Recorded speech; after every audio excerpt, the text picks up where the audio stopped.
दोस्तों स्वागत है आपका हमारे YouTube चैनल मनदीप स्टडी अड्डा में। दोस्तों इस वीडियो में हम लोग ना जो क्लास 12 के इंग्लिश के क्वेश्चन पेपर में ना एक बहुत ही इम्पोर्टेंट क्वेश्चन आता है जो ना 5 नंबर का ये क्वेश्चन आता है।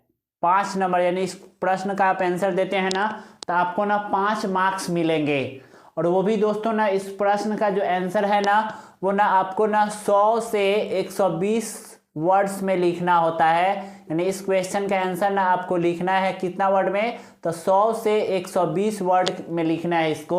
और ये क्वेश्चन का अगर आप सही आंसर देते हैं तो इस क्वेश्चन में ना आपको 5 मार्क्स मिलेंगे। यानी तो आइए दोस्तों देखते हैं कि वो क्वेश्चन कौन सा है जो ना 12th क्लास के ना एग्जाम में ना क्वेश्चन पूछा जाता है इंग्लिश के पेपर में। तो देखिए दोस्तों वो क्वेश्चन होता है ना कि write a note on English as the second language of India. यानी ना जो ना इंग्लिश पे एक नोट लिखना है जो ना भारत की दूसरी सबसे बड़ी बोले जाने वाली भाषा है। यानी हिंदी के बाद ना जो इंग्लिश है वो सबसे ज़्यादा इंडिया में बोला जाता है। यानी जो इंग्लिश है ना वो भारत का सेकेंड लैंग्वेज है। तो उसी के बारे में ना आपको नोट लिखना है। देखिए दोस्तों इसके बाद ना और करके भी क्वेश्चन देता है। और के बाद दिया हुआ discuss the important of English as a world language. यानी इंग्लिश जो है वो ना पूरे विश्व की भाषा है, पूरी दुनिया में बोली जाती है इंग्लिश। तो उसी के ना महत्व की आपको व्याख्या करना है। इसके बाद देखिए और करके दिया हुआ एक और क्वेश्चन कि write a note on middle English. यानी जो मिडिल इंग्लिश है उसके बारे में ना आपको एक नोट लिखना है। यानी इस तीनों प्रश्न में से ना और करके 3 क्वेश्चन दिया हुआ है। इस तीनों में से ना किसी एक का भी आंसर आप लिख दीजिए और वो भी ना 100 से 120 वर्ड में लिखना है, जिससे ना आप अगर आप सही लिखते हैं तो आपको ना इसमें 5 मार्क्स मिलेगा, यानी 5 नंबर मिलेगा। तो देखिए दोस्तों इसी का ना आंसर हम लोग इस वीडियो में ना बहुत ही बेहतरीन तरीके से देखने वाले हैं। बस आप वीडियो में अंत तक बने रहे। तो आइए दोस्तों अब शुरू करते हैं कि इसका आंसर हम लोग कैसे लिखेंगे। तो देखिए दोस्तों इस तीनों में से ना किसी एक का आंसर आप लिख सकते हैं। तीनों का आंसर नहीं लिखना है, तीनों में से किसी एक का आंसर लिखना है। तो आइए हम लोग ना इसमें ना इस क्वेश्चन का आंसर लिख लेते हैं कि जो ना इंग्लिश है वो भारत की दूसरी भाषा है, यानी सेकेंड नंबर पे इंग्लिश की आती है भारत में। तो इसी के बारे में ना हम लोग नोट लिखते हैं। तो आइए दोस्तों अब लिखना शुरू करते हैं। क्वेश्चन का आंसर दे रहे हैं, इस क्वेश्चन का आंसर दे रहा है जो क्वेश्चन है write a note on English as the second language of India. इस क्वेश्चन का आंसर दे रहा है। तो देखिए दोस्तों इसका आंसर देंगे तो सबसे पहले लिखेंगे English is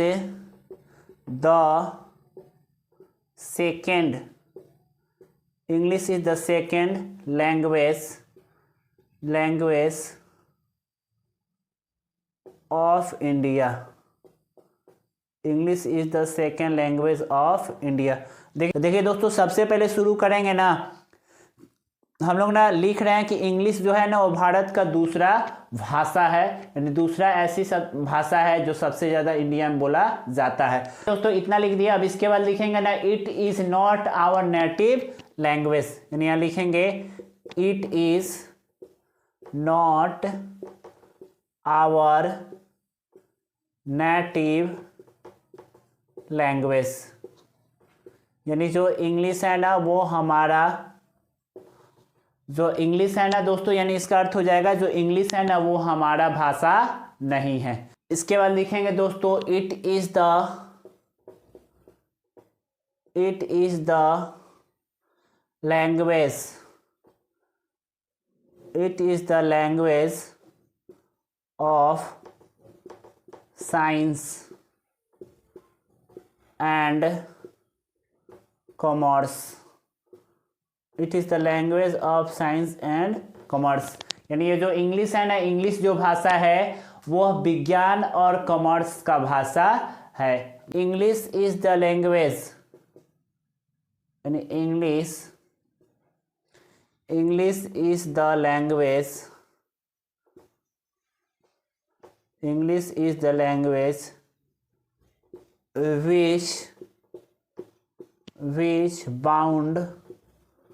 which bound us together during during the freedom struggle.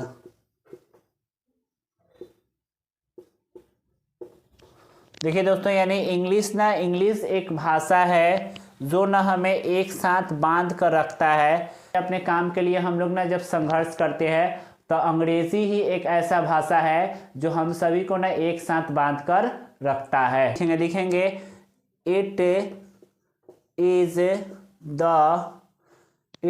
Language, it is the language in which Indians try to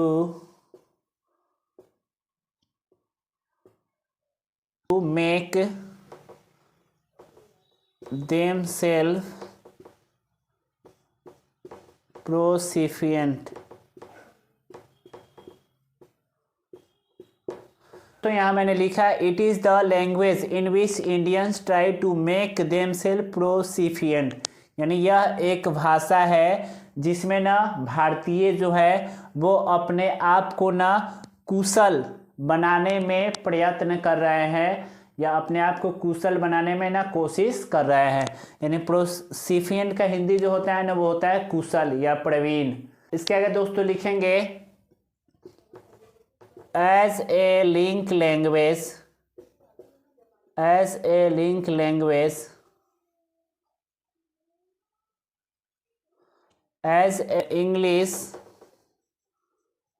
English has been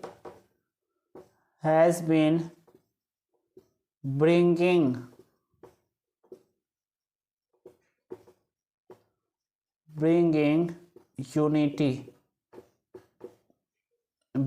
unity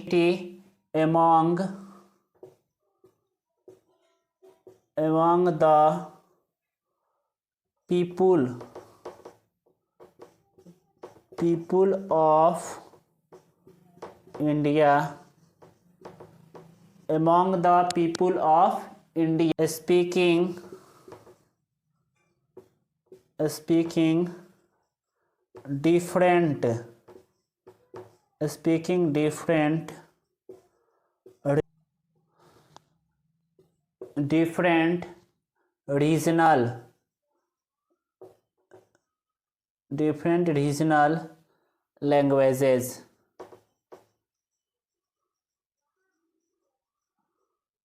different regional languages।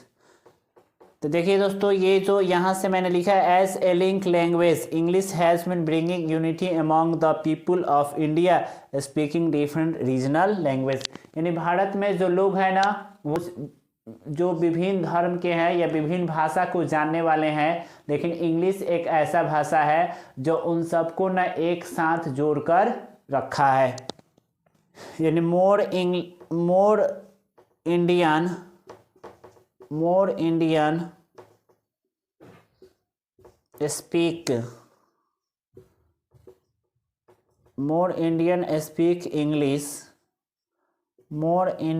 speak English